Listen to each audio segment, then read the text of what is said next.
Hi, I know the lighting isn't the greatest. I can't really fix it. I don't know where else to put my phone.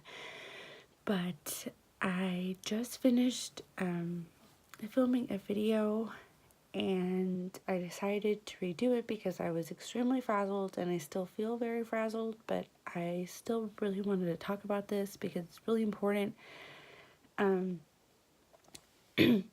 So I'm sure it's no surprise I've been gone for some time, like usual, but this time it was a little different.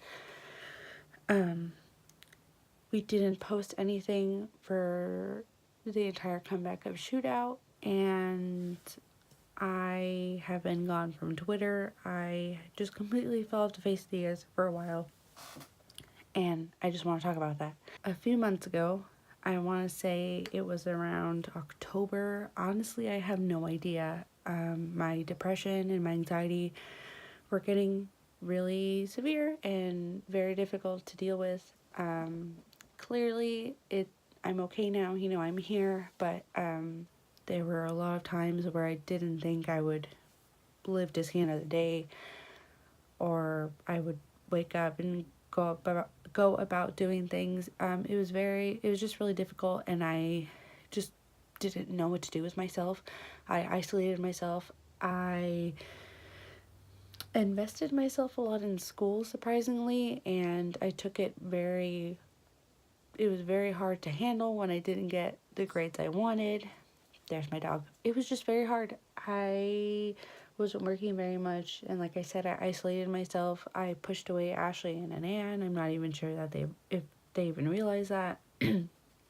I completely pushed away the entire community of K-pop. I pushed away Monsta X. I just recently, maybe like a couple, no, maybe like a month ago, I watched Shootout for the first time. That's the only song I've listened to off of their new album, and I wanted to do a reaction, but by that time it was really late, and I just cried. Like, I cried for a really, really long time, and I rewatched the video, and that's the only time I've listened to it since then. I still haven't listened to the album.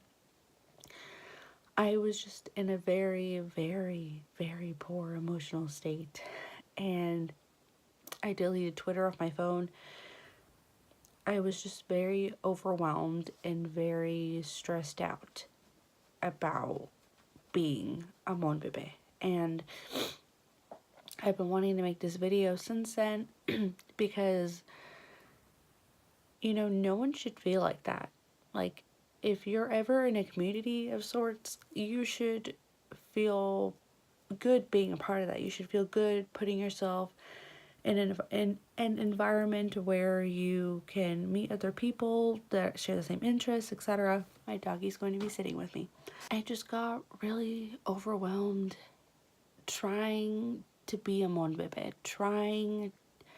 and on Twitter, a lot of it is like, who's the best Monbebe? Who has the most things? Who has the most photo cards? Who can go to the most concerts and tour with them and can afford to do the most things? And I completely lost myself in that. Since then, I've taken down a lot of my slogans. I have sold a few of my slogans. I've sold a lot of my photo cards, and it really, really helped. I went to therapy for a little bit, and I remember my therapist telling me, because I would complain to her about the mess in my room, and she would tell me, a lot of the times the way, like, our rooms are a reflection of, like, the inside of our heads, like how chaotic everything feels and all that. And it definitely was true, and I felt a lot better after clearing out a lot of things. Right now I have a few things, but I'm doing a lot better, keeping my room clean and things like that. And as far as staying organized, I'm doing a lot better doing that.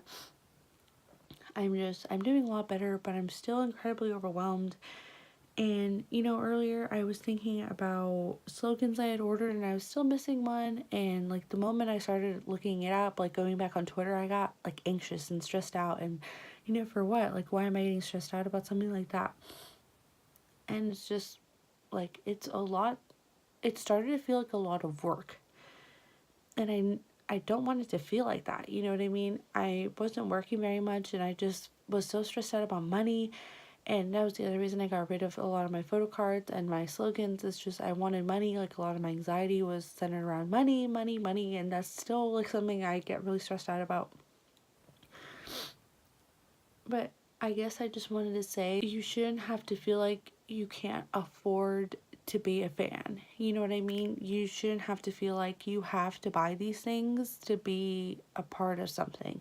You shouldn't have to feel like you have to buy every membership, every CD. You don't have to buy every slogan, every fan site set. Like, you don't have to buy all that to be considered a fan.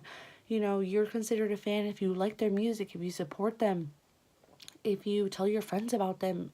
Like, you are a fan if you like them. You know what I mean? And that goes for all of K-pop. Everything you've ever been interested in. You don't have to afford something to be able to be included. Like, that's not how it works, and that's what I was getting really wrapped up in, and it just was not healthy. It was eating away at me, and I was not doing okay, and I just didn't know how to deal with it, and I still don't know how to deal with it. I'm still having a really hard time. Since then, you know, I've worked on myself a lot. I've rediscovered myself, a lot of things I like, a lot of things I'm not as into anymore. I've cleared out a lot of my room. I'm trying to only focus on things that bring me joy. And, you know, I still have some photo cards, the photo cards that bring me joy, I still have those. I have really delved into collecting Disney pins and things like that, but I do miss buying fan site goods, and I miss, you know, getting, like, the new membership has been released and I haven't bought it yet. I just might, depending. It is expensive, but what membership isn't? Um, I'm working hard to find a balance in between everything. And, you know, I was just on our YouTube channel reading comments on my tattoo video, and I just felt really, my heart felt very warm. I felt very warm, filled with love and support from you guys. And you know, that's why I wanted to talk about this, because, like, no one should feel bad, like, being involved in something. It's just not okay. And, like I said, I want to start being more open, and even though it's taken me some time, I think I've been preparing myself for a while to get back into things. This being the last one, I mean, I start school next week. I'm still having a hard time communicating with people, talking to people that I have to talk to. If I can usually avoid talking to someone, I will. I'm really trying hard to take it easy on myself, you know what I mean? Hello. And this guy has been very supportive. This was staring at me the whole time. But yeah, I wanted to talk about this and make this video because I don't ever want anyone ever to feel like you have to spend money to be considered a fan, because that's not true. And I unfollowed a lot of people on Twitter. I just, like, a couple minutes ago, re-downloaded Twitter back on my phone, and I unfollowed a lot of accounts that I was just keeping up with to see how they were, like, their interactions, because they're known for them, and I'm sure if you guys are active on Twitter, you know who I'm talking about. But it was just very unhealthy for me to compare myself like that, for me to think, you know, and I want to say that the community is incredibly diverse, but as far as the people that get the most interactions, that, you know, have the most followers on Twitter, like, they're all a very close-knit group. And I don't know, I got really caught up in trying to be someone I wasn't, and it shouldn't be like that. So I don't know, I'm sure this is incredibly all over the place still, even though I had just recorded it. But I just don't want you guys to feel like that, and I don't want to feel like that anymore. So I'm working hard still, but I'm ready to get back into it. I'm ready to get back into supporting Monsta X. I just saw a thing on Twitter that said that they were going to have a comeback in February. I don't know if that's true. If it's true, someone let me know so I can start preparing myself. I just don't want you guys to feel like that, and I don't want to feel like that. So Thank you for listening. If you did, let me know what you guys want to see, what you guys have been thinking about this recent comeback, things like that. Also, quick side note, I did start and stopped making ASMR videos. I don't know if any of you guys are into that. I'm really into that. But if you guys are into it, I will leave the link to my videos in the description. I should probably get some sleep. Thank you for listening. And we'll see you later. Goodbye.